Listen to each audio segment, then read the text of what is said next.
Fala galera, tudo bem? Hoje a gente vai entender as principais métricas de crédito para a gente avaliar o risco de crédito de um banco. Para você que está pensando em comprar um CDB ou já tem, quer entender se o banco que você está investindo é arriscado ou não, fique comigo até o final dessa aula. Então galera, eu vou desenhar aqui na nossa telinha um pouco da estrutura e o porquê da gente avaliar tais métricas e o que são essas métricas. Vamos entender no detalhe, depois eu ainda vou te dar um exemplo prático de como achar isso de um banco real. Vamos ver aqui. Então aqui, meus amigos, a gente vai ter o nosso banco. E aí a gente viu na outra aula que a gente tem duas DFs importantes para a gente avaliar. Uma é o balanço, né, que a gente aprendeu na última aula, e a outra é a DRE, demonstração de resultado do exercício. Então, a nossa primeira métrica aqui do balanço que a gente precisa olhar vai ser a seguinte. Eu vou determinar aqui o nosso índice de Basileia, tão famoso aí, tão ouvido pelas pessoas, mas às vezes nem sempre ali todos entram no detalhe. E o que esse cara aqui vai medir? O patrimônio de referência daquele banco dividido pelo risco da sua carteira de crédito. Ou seja, o patrimônio de referência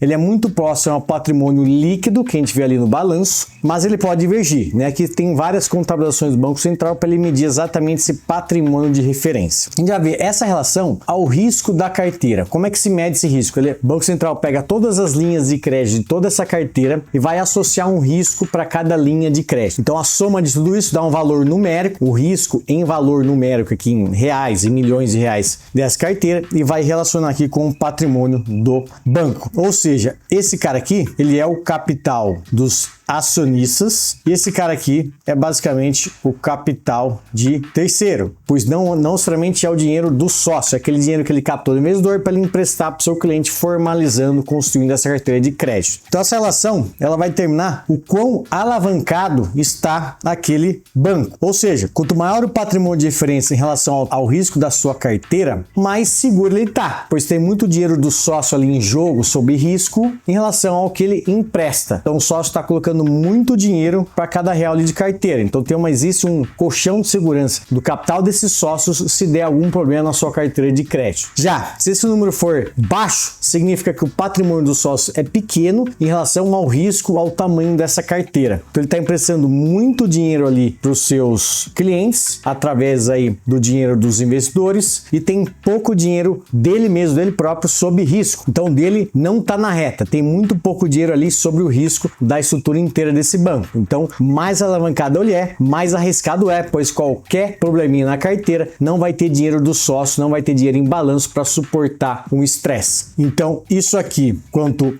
maior é melhor, quanto menor é ruim. O que mais que a gente olha aqui do balanço? A nossa carteira, né? Foi aquele exercício que a gente viu lá atrás. Então, o tamanho dessa carteira, se é uma carteira grande, se é uma carteira pequena, bancos com carteira muito relevante têm menos risco de quebrar, pois é uma carteira de crédito robusta. Tem ali um risco sistêmico, por exemplo, um banco de 100 bilhões de reais é muito mais difícil quebrar do que um banco de uma carteira de 1 bilhão. Então, qualquer probleminha numa carteira de 100 bilhões, tem vários outros recursos e mecanismos que podem suportar e equilibrar aquele problema financeiro. Já um banquinho pequenininho, deu algum problema, às vezes um banco concentrado numa linha só de empréstimo, se der algum problema, essa carteira vai para o saco e esse banco deixa de dar lucro e pode ter sérios problemas financeiros. E a gente vai olhar também a nossa relação do imobilizado, que a gente chama do índice de imobilização. Ele vai medir o imobilizado do banco dividido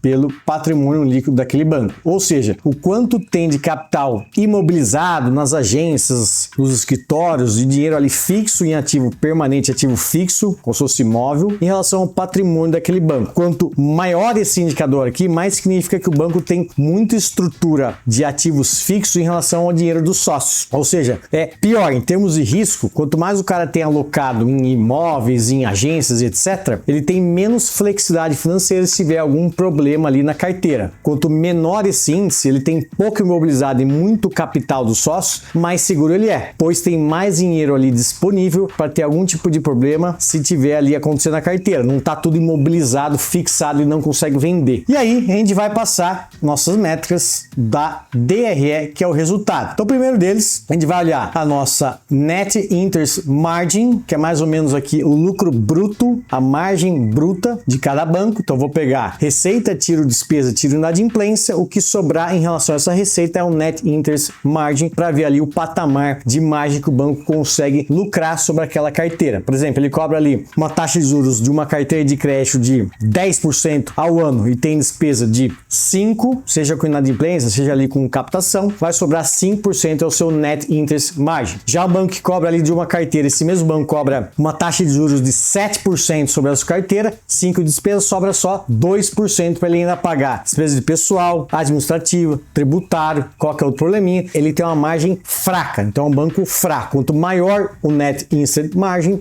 melhor. A gente vai observar também a nossa métrica de inadimplência.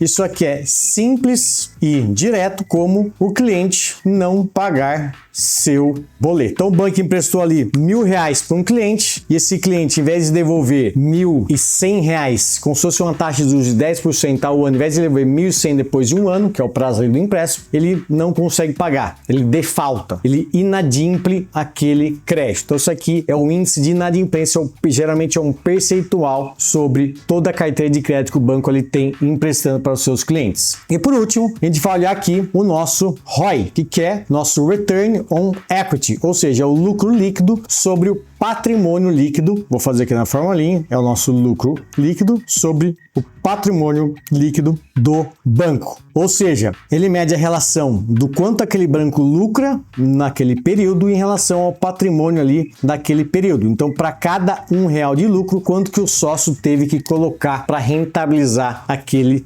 lucro. Quanto maior esse patamar, melhor. Ou seja, o banco é extremamente eficiente, ele põe R$1 de patrimônio líquido, investe ali no banco. Para cada R$1, por exemplo, ele recebe 20 centavos, ou seja, 20 centavos sobre R$1, 20%. É um ROI extremamente alto. Depois eu vou entrar em detalhes mais ou menos dos patamares que a gente pode enxergar para cada métrica aqui. Então, meus amigos, vamos começar com calma em cada métrica aqui. Então, a gente vai ter o nosso índice de Basileia, que é aquele que a gente comentou aqui, que ele vai medir o patrimônio de referência dividido pelo risco da carteira. Tecnicamente, esse aqui chama o RWA, Risk Weighted Assets, ou seja, é os ativos de carteira ponderados pelo risco. Então isso aqui a gente vai ter o seguinte: patamares abaixo de 10% é péssimo, patamares entre 11% e 15% é muito bom, e patamares acima de 15% também não é bom. Obviamente, não é tão ruim quanto abaixo de 10%, mas não é tão bom. Porque significa que o banco está muito pouco alavancado. Então, ele está deixando o dinheiro na mesa. Tem muito dinheiro ali dos sócios, ele não consegue colocar ali, emprestar para ter aquele dinheiro sobre lucro, depois receber as receitas da sua carteira de crédito. Então, quando ele tem muita folga nesse patamar, ou a gente pode imaginar que esse patamar vai cair entre 11% a 15%, ou ele está tendo ali algum tipo de dificuldade ou decisão estratégica de não alavancar a sua carteira. Mas também não é bom ver um cara com uma Basileia muito alto. Significa que ele está deixando o dinheiro na mesa, ele poderia figurar ali entre 11% e 15% e ganhar mais dinheiro com a sua operação. Por algum motivo ele acha que não deveria fazer, mantendo o patamar aqui muito alto. Então, a gente vai olhar também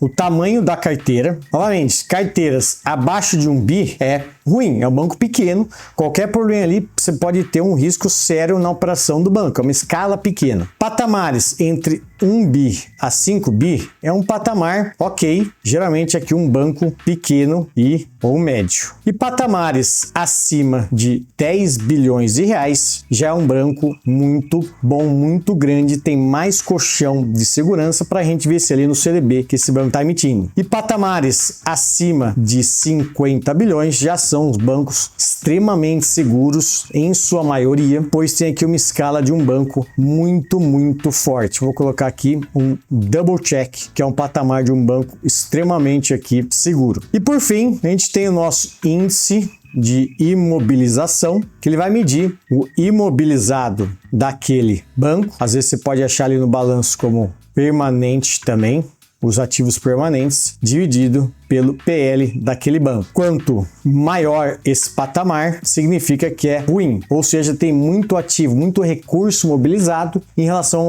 ao capital do sócio. Se tiver algum problema, tem muita coisa que está estática, tem baixa liquidez, o imóvel, não consegue vender o imóvel no dia seguinte se tem algum problema na carteira. Então ele vai ter que colocar dinheiro do sócio ou a carteira vai sofrer. Por sua vez, quanto menor esse patamar aqui, vai ser melhor, pois ele tem mais flexibilidade financeira, mais ativos líquidos, o próprio PL ser maior, dá mais segurança para algum tipo de estresse nesse banco. Então aqui a gente vai encontrar patamares de 10 a 30% e abaixo ali dos seus 20% já é um patamar muito bom para a gente ter aqui alguma ideia na cabeça. E aí, meus amigos, entendeu que os principais conceitos e métricas do balanço? Ficou alguma dúvida? Se tiver, escreve aí, depois a gente vai resolver junto com você e explicar direitinho. Agora eu vou passar para as outras métricas da DRE, da demonstração de resultado do exercício. Vamos lá. Aqui a gente vai ter as nossas três que a gente determinou. Então vou separar aqui em três para a gente ter uma ideia. O que a gente tem aqui? A gente vai ter a nossa Net Interest Margin, juros, né? Então juros líquidos, margem, ou seja, é a margem de juros sobre o que ele ganha da carteira menos o que ele tem de custo daquela carteira. Então basicamente a gente vai ter as receitas que ele recebe, que o banco recebe. Eu vou tirar os custos de captação, que é esse CDB que ele está tendo que pagar caro para pegar o seu dinheiro ali para ele emprestar para os seus clientes. E eu vou tirar também os custos de inadimplência ou PDD, que são aqueles clientes que não vão pagar os boletos do seu empréstimo. Isso aqui vai dar o Net Interest, vai dar o nosso NI, né, o Net Interest. E aí quando a gente pega esse cara aqui e dividimos por essa receita, vai dar o meu Net Interest Margin. É uma margem, ou seja, uma relação do que tem esse lucro bruto, mais ou menos, sobre a receita total daquele banco. Patamares altos, isso é muito bom. Patamares baixos é muito ruim, porque, obviamente, quanto maior seu nível de receita em relação aos seus custos, melhor para um banco. Então, a gente vai ver patamares, por exemplo, de 10% acima é muito bom e patamares abaixo de 7% é ruim. O banco ali tem pouca folguinha em relação às suas despesas. E aqui a gente vai ter a nossa inadimplência e ela vai medir justamente o quanto que é esse nível de perda da sua carteira em relação à carteira de crédito desse banco. Então, quanto menor esse número vai ser melhor, quanto maior esse percentual vai ser pior. Só pra você ter uma ideia, bancos ali com níveis de inadimplência acima de 5%, depende muito do tipo de carteira, mas na média aqui, para simplificar, isso aqui é ruim e patamares abaixo de 4% é muito bom. Claro, depende aqui muito da linha de crédito. Por exemplo, linhas de crédito de consignado é um nível de perda muito baixo, ali cerca de 1% ou menos. Um banco focado em consignado com perda de 3% é ruim. Agora, eu vou pegar ali uma linha, por exemplo, de veículos, o banco empresta para financiar veículos aí dos seus clientes. Aí geralmente é uma inadimplência de 10-15%. Então, um banco ali com inadimplência de 10% é bom, pois está no patamar baixo. Já um banco com patamar de inadimplência acima de 15%, ele é ruim. Então, depende muito aqui do tipo de empréstimo que o banco ali ele trabalha, que ele é focado, mas por ordem de grandeza, para simplificar, eu vou colocar um patamar aqui de 4, 5 para a gente ter uma ideia inicial. E por fim, a gente vai ter o ROI,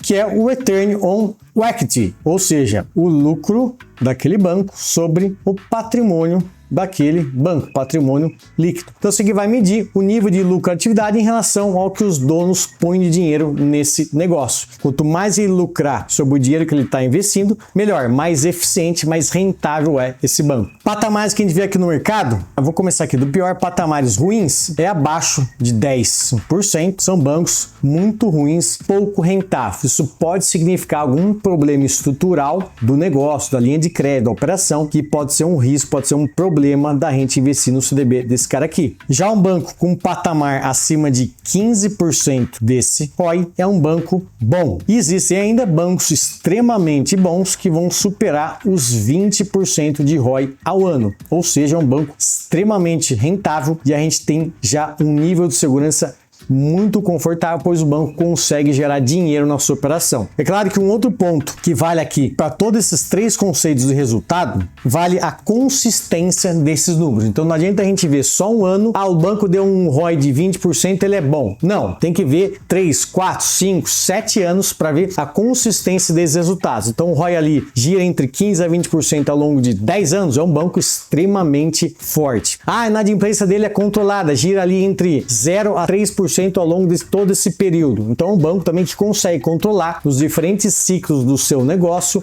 a sua inadimplência. O mesmo banco tem ali um Net Interest Margin acima de 10% recorrentemente ao longo de um longo período de tempo, ou seja, esse banco ele consegue operar muito bem ao longo de vários ciclos, de vários revés da economia, do mercado, dos seus clientes, que ele conseguiu superar. Então aqui é muito importante não olhar só ao pé da letra esses patamares em um período só. A gente tem que olhar uma janela longa e entender se esses resultados são consistentes. Se são consistentes, é um banco muito bom. Se não são consistentes, é um banco que pode nos preocupar. E aí, meus amigos, gostou dessa aula aqui inicial sobre métricas do balanço, métricas do resultado e os patamares? Se ficou alguma dúvida, escreve aí nos comentários, a gente vai solucionar junto com você e te explicar melhor. Agora, no próximo vídeo, a gente vai exercitar na prática e calcular algumas métricas de um banco aqui como exercício para você fixar esses conceitos. Vamos lá!